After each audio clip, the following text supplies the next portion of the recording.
বন্ধুরা, একটা প্রশ্ন যা অনেকেই বারবার করে থাকেন, যিশু কি করে ঈশ্বর হতে পারেন? তিনি তো নিজেকেই বাঁচাতে পারেননি।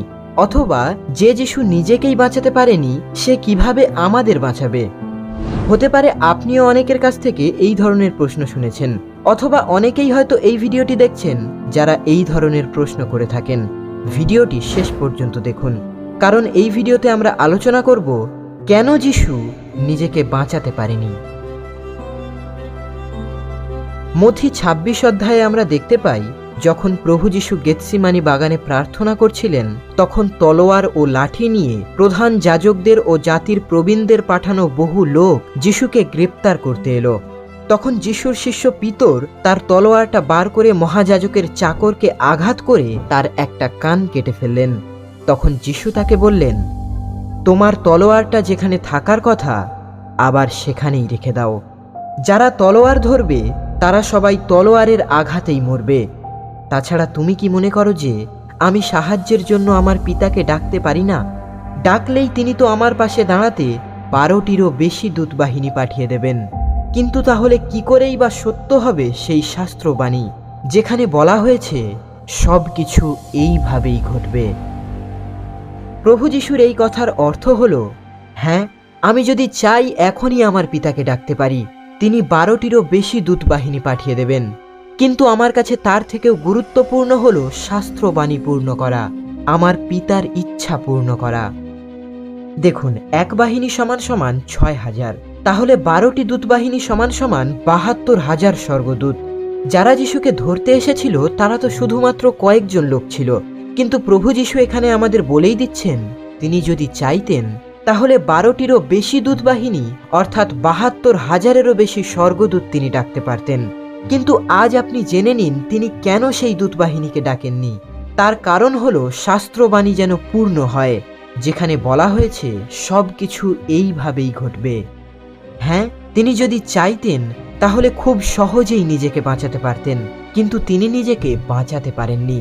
তিনি নিজেকে বাঁচাতে চাননি, তার কারণ হলো যেন আমাকে আর আপনাকে তিনি বাঁচাতে পারেন। তারা প্রভু যিশুকে নিয়ে গিয়ে চড় মেরেছে, ঘুষি মেরেছে, তার মুখে থুতু দিয়েছে, তাকে চাবুকে ক্ষত বিক্ষত করেছে, তার কাঁধে ভারী ক্রুশ চাপিয়ে দিয়েছে। তিনি এই সব কিছুই সহ্য করেছেন শুধুমাত্র আমার আর আপনার জন্য। তিনি তো সব কিছুই আগে থেকে জানতেন। সব কিছু জেনেও তিনি নীরবে শাস্ত্রের বাণী পূর্ণ করছিলেন। প্রভু যিশু আগেই বলে রেখেছিলেন তাকে যন্ত্রণা দেওয়া হবে, তাকে মৃত্যুদণ্ডে দণ্ডিত করা হবে, এবং কারা তা করবে তাও তিনি বলে রেখেছিলেন।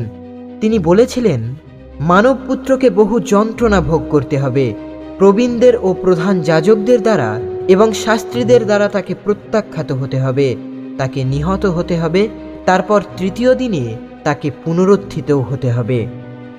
পবিত্র শাস্ত্র অনুসারে তো প্রভু যিশুর জীবনের একটাই উদ্দেশ্য ছিল, আমাদের সকলের জন্য নিজের প্রাণ উৎসর্গ করা। তার জন্মই হয়েছিল আমাদের পাপ দূর করার জন্য, আর ক্রুশে মৃত্যুবরণের মধ্য দিয়ে তিনি তা পূর্ণ করেছেন। তিনি আসলে নিজেকে বাঁচাতে চাননি, তিনি চেয়েছিলেন আমাদের বাঁচাতে। প্রভু যিশুর মৃত্যুর পর তার শিষ্যেরাও এই কথা বিশ্বাস করতে পারছিলেন না যে তিনি মৃত্যুবরণ করতে পারেন, আর প্রভু যিশু তাদের বলেছিলেন, কি নির্বোধ তোমরা! প্রবক্তারা যা কিছু বলে গেছেন তা অন্তর থেকে বিশ্বাস করতে তোমাদের কত দেরিই না হচ্ছে। খ্রিস্ট যে এই যন্ত্রণা ভোগ করেই তার আপন মহিমার আসনে অধিষ্ঠিত হবেন তা কি অবধারিত ছিল না? তখন মসি থেকে শুরু করে যত প্রবক্তার কথা উল্লেখ করে তিনি শাস্ত্রে তাঁর সম্বন্ধে যেখানে যা কিছু বলা হয়েছে তার অর্থ তাদের বুঝিয়ে দিতে লাগলেন।